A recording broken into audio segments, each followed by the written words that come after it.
ask questions. I didn't even ask the questions I should have been asking.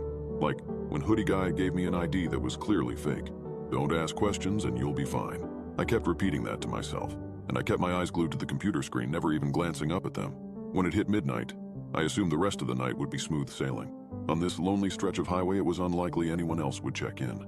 I pulled up Minesweeper and played some music on my phone. My peace and quiet, however, was interrupted by the door swinging open.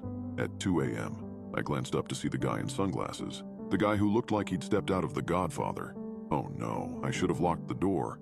I swallowed and kept my eyes glued to the computer screen as he approached. "Can I help you?" I asked, watching him in my peripheral vision. "Do you have any razors for purchase?" I froze. Razors? At 2 a.m.? I instantly got a mental image of him slashing someone up in his room. Blood all over the sheets, soaking into the carpet. No, we don't have any razors," I said, keeping my eyes on the computer screen. "Can you just check in the back, please?" I swallowed. I really didn't want to go check. As soon as I turned around, he could do anything. Pull out a gun, tackle me, force me into a chokehold, and keep me hostage. But refusing him was just as bad, if not worse. It might make him mad. Really mad. I sat there staring at Minesweeper on the screen, weighing my options, paying close attention to him out of the corner of my eye. And that's when I saw it. There was something off about this guy. His sunglasses looked like they were slightly too low on his face, like the eyes they were covering weren't in quite the right place. And not only that, but I couldn't see his eyebrows poking above the frames, or the contours of his brow ridge.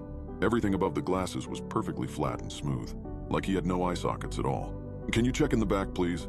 he asked again, his voice taking on an annoyed tone. Yes, sure." I sprung out of the seat and ducked into the back storage area. I quickly glanced over my shoulder to make sure he wasn't following me, but he wasn't. I had half a mind to just stay there, hiding out in the back storage room until I heard his voice calling me. "Did you find them?" He sounded angry, approaching furious. Thankfully, I did find a few packaged razors next to some spare toothbrushes and soap we kept. I grabbed them and handed them over, keeping my eyes trained on the floor. "Thank you," he said, sounding pleased. And that was it.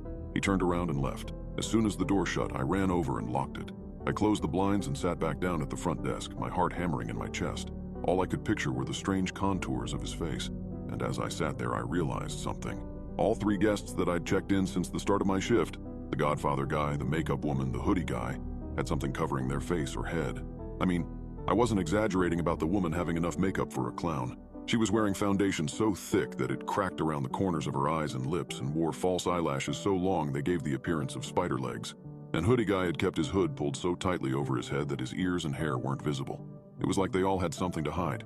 Morning couldn't come soon enough. As soon as the day shift workers arrived, I got the hell out of there. I floored it back to my house and slept for a long time, my sleep plagued with nightmares of faceless people and spidery eyelashes. Then it was time to go back to the motel for night